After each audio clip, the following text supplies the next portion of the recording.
वो कौन से नबी थे जिनकी मौत पर जमीन कांप उठी और कायनात गमगीन हो गई? वो थे अल्लाह के अजीम नबी हजरत मूसा अलैहिस्सलाम, जो अपनी ताकत और रब पर अटूट ईमान के लिए मशहूर थे। जब वह अपने परवरदिगार से मुलाकात के लिए कोहे तूर पर चढ़े, किसी को अंदाजा न था कि यह उनकी जिंदगी की आखिरी मुलाकात साबित होगी। अल्लाह ने अपनी मर्जी के मुताबिक उन्हें इस फानी दुनिया से बुला लिया। उनका इंतकाल अहले जमीन के लिए बहुत बड़ा सदमा था। फरिश्ते उनके जिस्म मुबारक को उठाने आए तो शैतान ने फसाद डालना चाहा और यह दावा किया कि मूसा अलैहिस्सलाम सिर्फ एक इंसान थे, लेकिन नूरे नुबुव्वत और उनकी शान के सामने उसकी चाल नाकाम रही। फिर अल्लाह ने हुक्म दिया कि उन्हें ऐसी जगह दफन किया जाए जिसका पता कयामत तक किसी को न हो, ताकि उनकी हैबत और रूहानियत हमेशा मोमिनों के दिलों में जिंदा रहे। अगर आपको यह वीडियो पसंद आए तो लाइक करें, चैनल सब्सक्राइब करें और कमेंट्स में इस्तिगफार जरूर लिखें। कयामत के दिन एक शख्स अल्लाह के सामने खड़ा था। उसका हिसाब लिया गया, उसकी नेकियां और बुराइयां तौली गई, मगर बुराइयां भारी पड़ गईं। तो अल्लाह ताला ने फरिश्तों से फरमाया, इसे जहन्नम में ले जाओ। फरिश्ते उसे पकड़ कर ले जाने लगे, मगर वो शख्स बार बार इधर उधर देखने लगा, कभी दाएं कभी बाएं। अल्लाह ताला ने फरमाया, इसे वापस लाओ। जब उसे वापस लाया गया तो अल्लाह ने उससे पूछा, क्या मैंने तुझ पर जुल्म किया? क्या तेरे अमाल का हिसाब गलत लिया? वो शख्स बोला, नहीं है मेरे रब, तूने कोई जुल्म नहीं किया। फिर अल्लाह ने फरमाया, फिर तू बार बार इधर उधर क्यों देख रहा था? उस शख्स ने कहा, ऐ मेरे रब, मैंने कभी ये गुमान नहीं किया था कि तू मुझे यूं छोड़ देगा। मुझे तुझसे रहमत की उम्मीद थी। और तभी अल्लाह ताला ने फरमाया, जा, मैंने तुझे माफ कर दिया। फिर आवाज आई, या अल्लाह, उस हाथ को भी जन्नत अता फरमा जो ये दास्तान आगे पहुंचाए। अगर तुम्हें अल्लाह की रहमत पर भरोसा है तो अभी लाइक दबाओ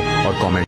अगर इमाम हुसैन खुद को बचाना चाहते, क्या बचा नहीं सकते थे? जाफर जिन इमाम हुसैन के पास पहुंचा, इसकी शादी हो रही थी आशूर के दिन, तख्त पे बैठा था। अचानक तख्त के नीचे से दो लोगों के रोने की आवाज आई। जाफर ने कहा, कौन हो जो खुशियों में रो रहे हो? दो जिन निकले। का सरदार, हम आ रहे थे आपकी शादी के लिए, करबला में हमने देखा कि हमारे मौला के बदन पे जख्म लगे हैं। जाफर ने जैसे सुना, लश्कर को तैयार किया, फौरन करबला पहुंचा।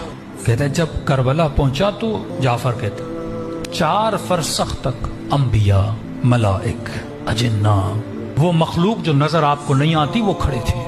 मैंने कहा मैं खुद को मौला तक पहुंचाऊं तो कैसे पहुंचाऊं? कहता ऐसी सोच में था कि इमाम हुसैन ने वहीं से आवाज दी, जाफर हुसैन के करीब आ। जब मौला के करीब गए, मैंने कहा मौला इजाजत दें, मैं इन सबको तहस नहस कर दूं। मौला फरमाते मैं इजाजत नहीं दे सकता। का मौला क्यों? का खिलाफ अदल है जाफर, तू उनको देख रहा है, वो तुझे नहीं देख रहे। का मौला इंसानी भेस में आके करूंगा। का नहीं, अब हुसैन का इस दुनिया से जी भर चुका है। वापस चला जाता है, घर आता है तो माँ पूछती है, रो क्यों रहे हो? कहते करबला में मेरे मौला हुसैन के साथ ये हालात देख कर आया हूँ। उस वक्त इसकी माँ जलाल में आती है, कहती है आग कर दूंगी अगर हुसैन की मदद नहीं करोगे। कहते हैं फिर सारा लश्कर माँ के कहने पे करबला पहुंचता है, लेकिन जाफर कहते हैं अब जब मैं पहुंचा तो शाम गरीबा हो चुकी।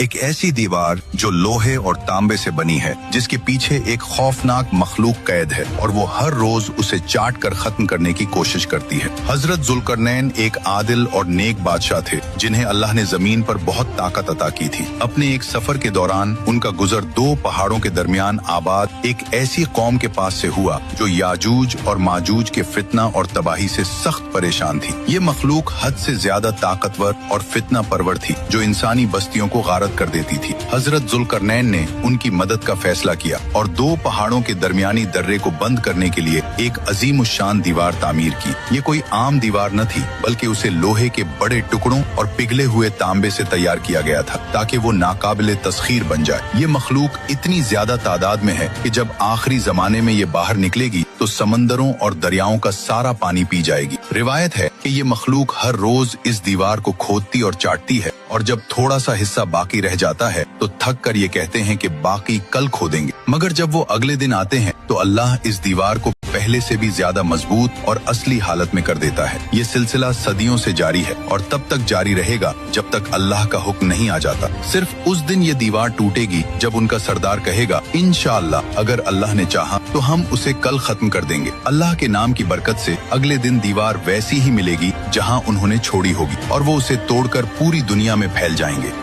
अल्लाह ताला ने अपने प्यारे नबी हजरत मोहम्मद सल्लल्लाहु अलैहि वसल्लम को हुक्म दिया कि वो जिन्हों के एक कबीले को कुरान मजीद सुनाए। एक दिन नबी करीम सल्लल्लाहु अलैहि वसल्लम अपने सहाबी हजरत अब्दुल्लाह बिन मसूद रजी अल्लाह अन्हु के साथ सहरा की तरफ गए। वहाँ नबी सल्लल्लाहु अलैहि वसल्लम एक जगह रुक गए और हजरत इब्न मसूद रजी अल्लाह अन्हु से फरमाया कि अपनी जगह से मत हिलना। फिर नबी सल्लल्लाहु अलैहि वसल्लम आगे बढ़े और उनकी नजरों से ओझल हो गए। उस वक्त हजरत अब्दुल्लाह बिन मसूद रज़ियल्लाहु अन्हु के दिल में हल्की सी घबराहट हुई, मगर नबी सल्लल्लाहु अलैहि वसल्लम की हिदायत याद आते ही उन्होंने सब्र से काम लिया और अपनी जगह को नहीं छोड़ा। थोड़ी देर बाद हवा चली और दूर से काना फूसी जैसी आवाजें आने लगी, जैसे कोई जमात जमा हो रही हो। नबी सल्लल्लाहु अलैहि वसल्लम एक सही हदीस में फरमाते हैं कि मुझे जिन्हों का बुलावा आया और मैं उनके पास गया, उन्हें कुरान सुनाया। जब जिन्हों ने पहली बार अल्लाह का कलाम सुना तो वो हैरान रह गए। कुरान की आयतों ने उनके दिलों पर गहरा असर छोड़ा और अल्लाह की मर्जी से